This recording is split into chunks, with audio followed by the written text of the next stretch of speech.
চাল চলন কোনো কিছুতেই যেন অহংকার না আসে। অহংকারটা কি? সাহাবায়ে কেরাম রাসূলুল্লাহ সাল্লাল্লাহু আলাইহি ওয়াসাল্লাম যখন অহংকারের ব্যাপারে অনেক কথা বললেন, আল্লাহ তাআলা বলছেন আল কিবরিয়া উ রিদাই, অহংকার আল্লাহ বলছেন আমার ভূষণ। পৃথিবীতে অহংকার, এই মহাবিশ্বে অহংকার করার অধিকার একমাত্র আল্লাহর। ফামান নাযানি ফি রিদাই আলকাইতুহু ফিন্নার, যদি কেউ আমার এই অহংকারের চাদর ধরে টান দেয়, নিজে অহংকার করতে যায়, আল্লাহ তাআলা বলছেন যে আমি তাকে জাহান্নামে ছুঁড়ে ফেলে দিই। অন্য হাদিসে আসছে রাসূলুল্লাহ সাল্লাল্লাহু আলাইহি ওয়াসাল্লাম একজন সাহাবী রাসূলুল্লাহ ইন্তেকালের পরে আরেক সাহাবীর কাছে দেখা করতে আসছেন, গল্প টল্প করে উঠে যাচ্ছেন।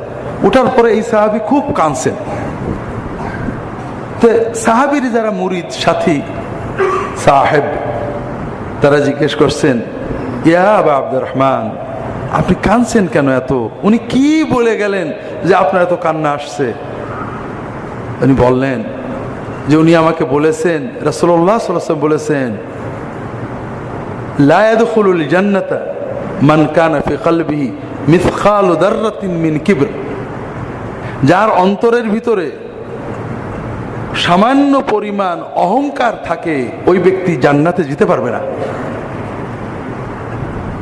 আমার একটা রোগ আছে ভাই, আমি যখন কোরআন বা হাদিসে পড়ি যার অন্তরে অহংকার আসে, যার অন্তরে অহংকার থাকে সে জান্নাতে যেতে পারবে না, চট করে আমার মনে হয় যে আমার বিশ্ববিদ্যালয়ের অমুক প্রফেসর ও জান্নাতে যেতে পারবে না, ওর খুব অহংকার। যখন আমি পড়ি যে লোভ থাকলে জান্নাতে যেতে পারবে না বা জান্নাতে যাওয়ার অসুবিধা হবে, তখন আমার চট করে মনে হয় অমুক হুজুর খুব লোভ, ও জান্নাতে যেতে পারবে না। কিন্তু আমিও যে পারবো না এটা আমার কিছুতেই মনে হয় না। আপনারা কি আমার কথা বুঝতে পেরেছেন? তো এটা হলো ইমানের ক্যান্সার। সাহাবীদের এই ক্যান্সার ছিল না।